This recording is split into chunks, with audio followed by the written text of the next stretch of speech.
Hello anime fans, तो कैसे हो आप सब। आज हम देखने वाले हैं जुजुत्सु काइसेन के सीजन 2 को एपिसोड की शुरुआत होती है जब गोजो ऑलरेडी वेल के अंदर एंटर कर चुका होता है। बाहर सब सॉर्सरर्स टेंशन में होते हैं क्योंकि सिचुएशन बहुत डेंजरस बन चुकी थी। गाकुगंजी को बिल्कुल पसंद नहीं आता कि गोजो को अकेला अंदर भेज दिया गया।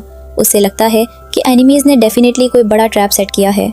इसी बीच मेजो को पता चलता है कि एक और वेल भी एक्टिवेट हुआ है जो मेजी जिगुमाई स्टेशन के पास है। ये सुनते ही मे उई उई और बाकी सोर्सर्स तुरंत उस डायरेक्शन में निकल जाते हैं ताकि पता लगा सके कि असली प्लान क्या चल रहा है। अंडरग्राउंड सबवे के अंदर गोजो का सामना जोगो, हनामी और चोसो से होता है। तीनों कर्सेस फुल्ली प्रिपेयर्ड था और उनका मेन टारगेट था गोजो को बिजी रखना। दूसरी साइड मे और दूसरे सॉर्सरर्स सिचुएशन एनालाइज कर रहे होते हैं। उन्हें पता चलता है कि उनके 2 असिस्टेंट मैनेजर्स ऑलरेडी मार दिए गए हैं।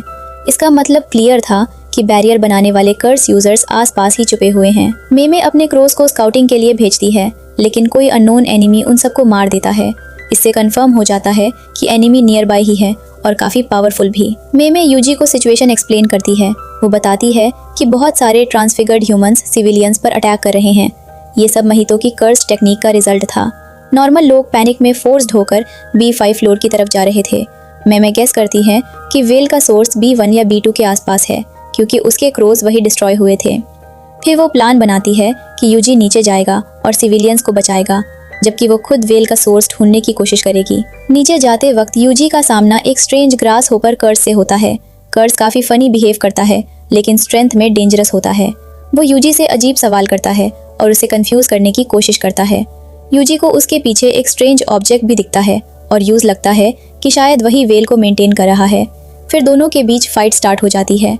ग्रासहोपर कर्स वेनम अटैक्स और फास्ट मूवमेंट्स यूज करता है, लेकिन यूजी फिजिकली बहुत ओवरपावरिंग था। वो कर्स को ब्रूटल पंचेस देता है और एंड में एक स्ट्रॉन्ग हिट से उस ग्रासहोपर स्पिरिट को कम्प्लीटली डिस्ट्रॉय कर देता है। फाइट के बाद मे यूजी की स्ट्रेंथ की तारीफ करती है और कहती है कि बिना कर्स टेक्निक के इतना पावरफुल होना बहुत रेयर बात है। लेकिन यूजी हम्बल रहता है और कहता है कि अगर सामने महितो होता तो उसके लिए भी फाइट टफ हो जाती। इसी बीच सबवे के दूसरे एरिया में गोजो सराउंडेड होता है।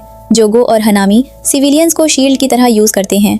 वो जानते थे कि जोगो अपनी फुल डिस्ट्रक्टिव पावर्स यूज नहीं कर सकता क्योंकि उससे इनोसेंट लोग भी मर सकते हैं। फ्लैशबैक में गेटो एक्सप्लेन करता है कि गोजो की सबसे बड़ी स्ट्रेंथ ये है कि जब वो अकेला होता है तब वर्चुअली अनबीटेबल होता है। इसलिए कर्स ने स्ट्रेटेजी बनाई थी कि उसे सिविलियंस के बीच फाइट करने पर फोर्स किया जाए। जोगो और हनामी कंटिन्यूअसली गोजो पर अटैक्स करते रहते हैं। हनामी अपनी प्लांट बेस्ड कर्स टेक्निक और रूट्स यूज करता है, लेकिन गोजो की इन्फिनिटी की वजह से कोई अटैक उस तक पहुंच नहीं पाता।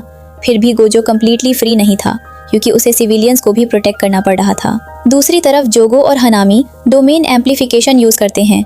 ये एक स्पेशल टेक्निक थी जो टेम्पोरेरली इन्फिनिटी को बाईपास कर सकती थी। इसी वजह से गोजो को पहली बार थोड़ा सीरियस होना पड़ता है। गेटो का पूरा प्लान बहुत स्मार्ट था।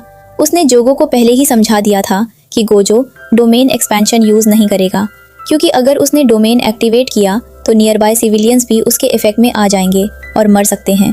इसीलिए कर्सेस का ऑब्जेक्टिव सिर्फ गोजो को 20 मिनट्स तक बिजी रखना था। गेटो कॉन्फिडेंटली बोलता है कि बस इतना टाइम मिल गया तो उसके बाद वो प्रिजन रेल्म यूज करके गोजो को सील कर देगा। एपिसोड का एंड इसी डेंजरस सेटअप पर होता है। गोजो अभी भी काम था, लेकिन ऑडियंस को समझ आ जाता है कि एनिमीज ने एक परफेक्ट ट्रैप प्रिपेयर किया है। हर साइड केओस चल रहा था। सिविलियंस पैनिक में थे।